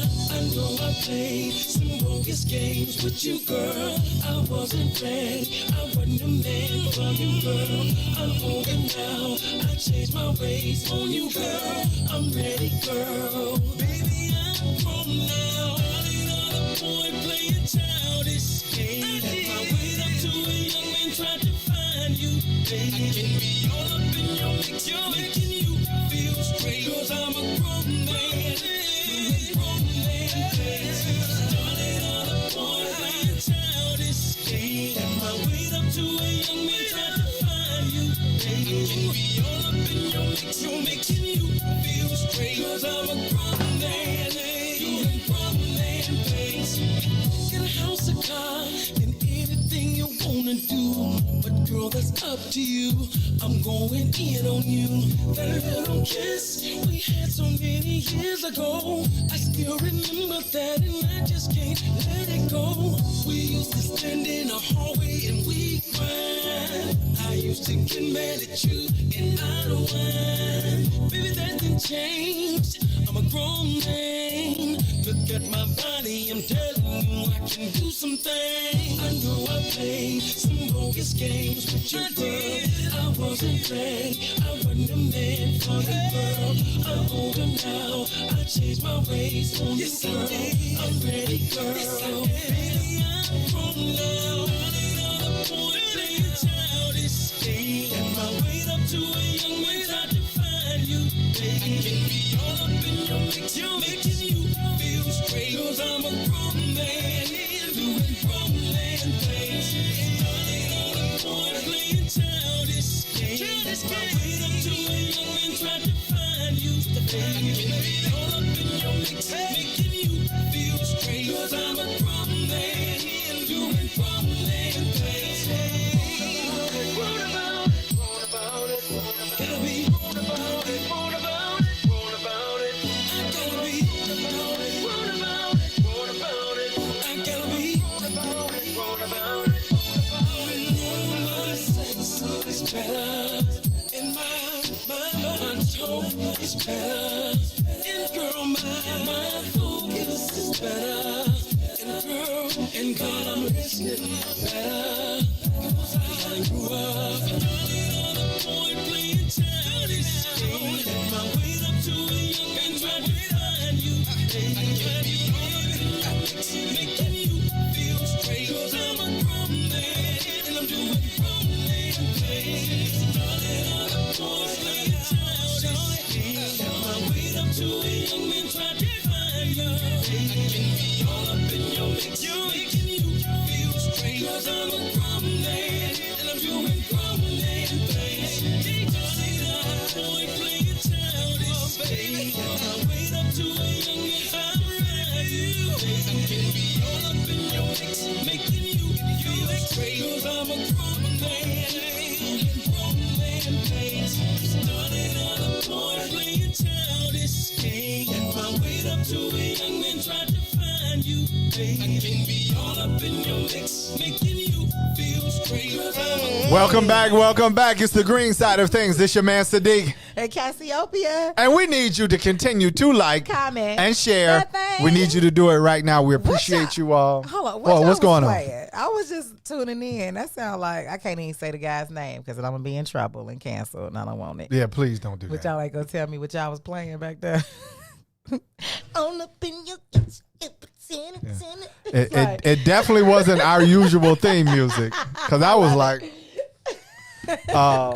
but anyway, welcome back to the green side of things. We appreciate you all. That was a great Yes. conversation. It was super good. With Alden. We may have to unpack some more of that. He got good data, and I'm loving that they're writing data that is there to enlighten us, enlighten everybody. Yeah, because we need to know, right? Yeah, but like it's helpful for us. It's like a black PSA. Yeah, but I like what you brought out about Hyde Park. That's because definitely That's some 53rd Street, serious black avoidance. 53rd Street in Hyde Park is owned by black people. I want to right post now. it. Like, did you know that? Hyde Park is 41%. 41% majority white residents. Absolutely. But Absolutely. tell me what you see when you go down 53rd Street. Absolutely. And But you I about to go get your vegan burger. I want to Soul get Shack. in. I want to get in on whatever that loan and application approval process is to buy those booths outside of Starbucks. I can't. Right there on the corner. Because apparently we do own those. Listen, we definitely own that. For sure. It's listen, Rico and them got a lot of property there, so I'm gonna say it goes to Rico. Rico, do y'all you? Do you They take own the applications. tables? They subletting. They subletting the tables at They Starbucks. Yeah, and that's the north side of 53rd Street. Absolutely. There's less ownership on the south side of 53rd Street. Mm-hmm. But it's there if you go into Hyde Park. Okay, it's real too. You better not. Like if you were inside that Starbucks, you better not move. You know what else is That interesting? table, because it's gone. You know what else is interesting? What? If you drive down Jeffrey, Mm-hmm. heading north or south, 71st and Jeffrey is a neighborhood unto itself. Soon as you said Jeffrey. Do you know what I'm talking about? You said Jeffrey is a whole name. Like that area, I don't know what the circumference is. Maybe 2 blocks by 2 blocks. Because what's that? South Shore High School did going south. It's the AP Deli right there too. Right? No, that's Well, 75th that's Street. that's 75th Street. That's 75th. 71st. Oh God! By the railroad tracks. Walgreens and yes, and the railroad. It is a track. neighborhood. Oh, for sure. The beauty supply. Because watch this. If you're heading south, and listen to the pentameter of my voice. Pentameter. If you head south, right, and you cross 67th and Jeffrey, and you're heading south, there's a golf course behind you. Yeah. It's a golf course right there. Yeah, there is. It's nice homes. There's an apartment building. Yes. Blah, blah, blah. A couple gas stations. Yes. As soon, Oh yeah. 2 blocks later, starting at like 69, Yeah. on the way to 71st, it is an entire Shift. man. And then you start to come out of it around 75th. Do we? I think you do. You come out a little bit. Because 71st is real. I'm talking about real. Is. If you wanted And then it picks back up at 79th. Stop playing. It's another Walgreens. it's another, but it's It's a not just barbershop there on the that corner. 71st. You're right. But 71st is a little. I mean, it's intense. Yeah, that's what I mean. It's super constant, intense. like right But there. I don't feel like it really stops. You know It just waves out a little bit. You know where else is intense? Where? 79th and Cottage Grove. Oh, listen.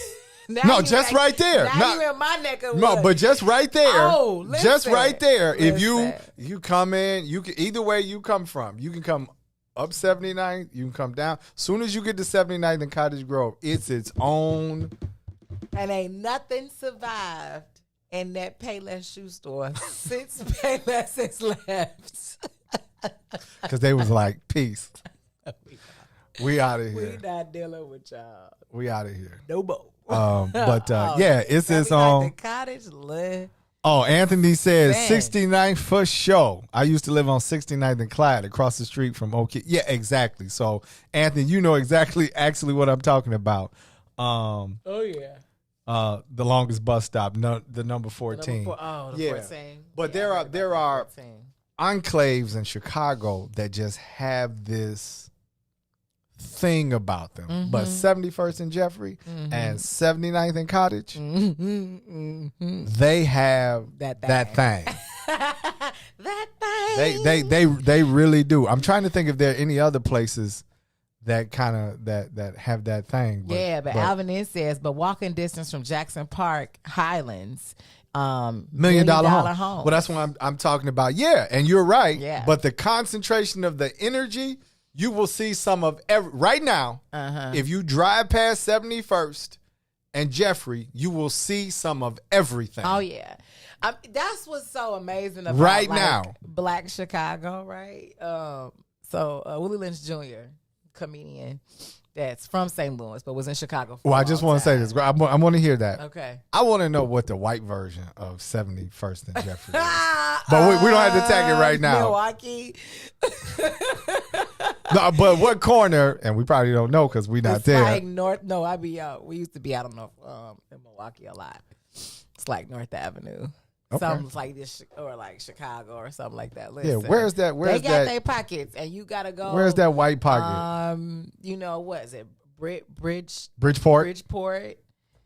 What all you gotta do is watch the show. The show. It was on Showtime. But I'm talking about their pocket where everything is on display, like white beggars, Yes. underground deals, just belligerent white people being belligerent to white people. What's the show, guys? Come on, it was on Showtime. It was the like the white family that adopted the little black boy. No, the mom had like some black son. She like literally birthed this black kid. I missed the show. Yes, you do. I can't think of the No, name of the I missed show. it. I missed it. You know the show. I'm It drawing was a blank. huge. It was like What was it? NBC, 8 or 9 ABC? No, it's on Showtime. It was about a family, a white family in Chicago, and they was hood as shit. I missed it. Y'all know what I'm talking about. Roseanne? No, No, I'm teasing. she's in Lampert, Illinois. They are an Which is hour away really, from which is really Chicago. Frankfurt. right. Just for all of y'all, the people you know that live in Frankfurt, so they don't Right. get offended. No, these people that were was actually in Roseanne's Chicago. neighborhood. It's a show. It's a big show that was on Showtime, guys. Somebody, just for whatever reason, I can't think of the name.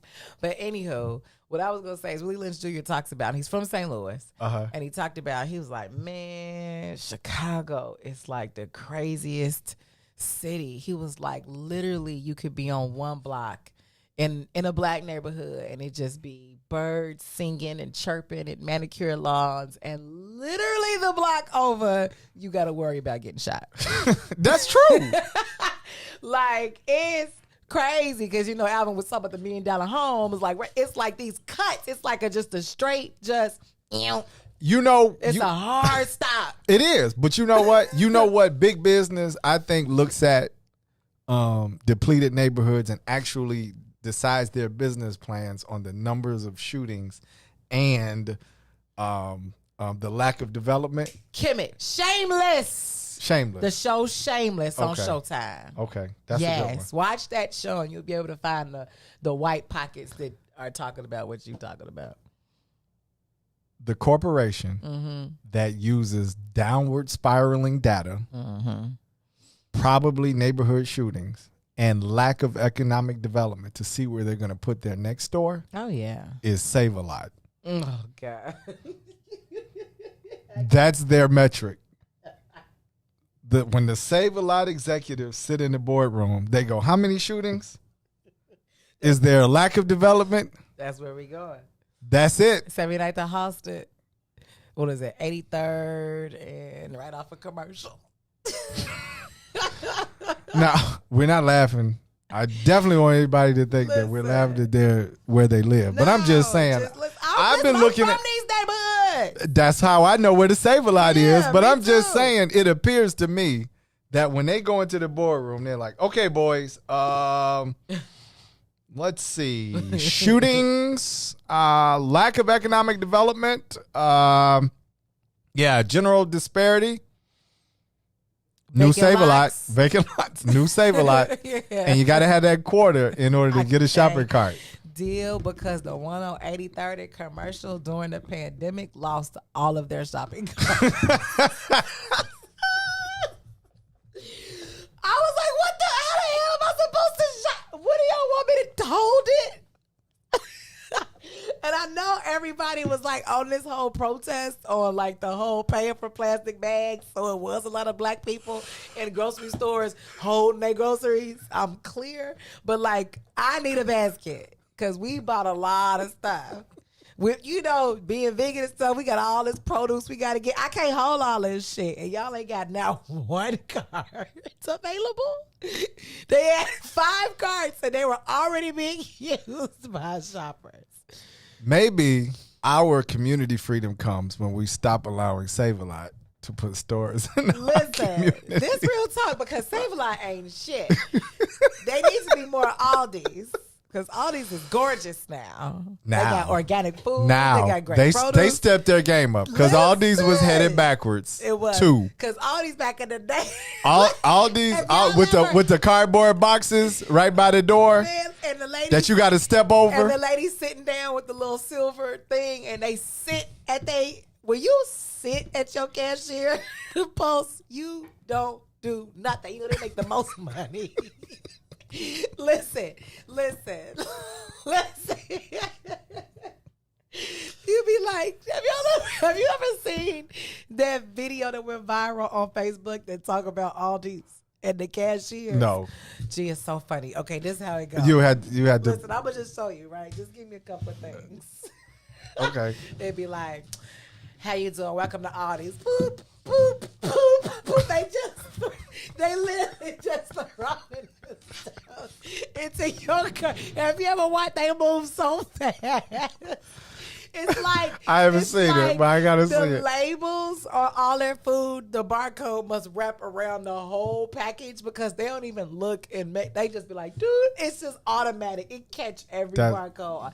It's really freaking fun. I'm gonna pull it up. All right, we're gonna have to watch this. We're actually, how many minutes we got left? I've been saying all these is for the broke but bougie. Listen, boo. I'm not telling you I'm got Kanye West money, but listen, go into Aldi's now, honey. They remodeled it. It looks like a little mini Marnie. They had to do that. They had to do that. I heard because I thought in the beginning that Aldi's was owned by Trader Joe's. Wait, hold on. Alvin said that Aldi's is for the broke but bougie. That's what I'm saying, Alvin. Don't come for people. Cause listen, dang, Alvin, I ain't necessarily got Kanye money, but no, it's not just for the broke for bougie. They got good stuff in there. No, James Turner said Roseanne Barr is from Utah. I wasn't saying Roseanne. James was from Illinois. James. The show is based in Illinois. The show, sir. And they call it Lanford, but it's closer to something like Frankfurt. We were just, anyway, so yeah. Oh, is that the cue? Are y'all trying to tell us something? Is this like the award show? That's the rest good and subtle. I love that. DJ Reese. Hey, so real quick, as we're working with a new engineering and production contingent here, how much time do we actually have before you hard cut us? He like now. Reese, how much time we got? It's supposed to be 55, Oh, okay, all right. Oh, and this clock is 2 minutes, wrong. right? We keep getting held accountable. Oh, it's 2:55. It's 2:55 now. We're just gonna take this last 30 seconds. That's all. I appreciate you. So, Cassie, they kicking us out of here. They're kicking us out of here. Go shop at Aldi's. Hey, whatever you do, we're gonna have to write Save-A-Lot. Oh God. Let's get them out of the community. I think their investment strategy. It was a couple of them that was wrong. black owned though. Those really? ones that we talk about, they ain't got no shopping carts. Oh boy. I can't see 'em. Oh boy. Okay. All right. Save-A-Lot. You do what? I hate It's the Oh worst. my God. It's like depressing to go in there. the worst. Every Save-A-Lot it'd be like 80 people in line, one line, 6 workers. So you don't see this line, and then they get an attitude at you when you. And then they get an attitude with me. He said 6 workers. 6 workers stocking shelf, the same shelf. And they ain't nothing to restock because them boxes The old same as hell. shelf. Them boxes ain't gone nowhere. And you ain't really stocking shelves. You cut the front off the box and just stick the box on the shelf. Talk about some fruit pebbles. We out of here. Hey, y'all, listen. Thank you for tuning in to the green side of things. It's been beautiful. It's your man, Sadeek. And Cassiopeia. We love you all. And as always, peace. About targeting young adults and women. What about a cigarette targeting inner city blacks? Any ideas? Perhaps we could utilize the popularity of rap music.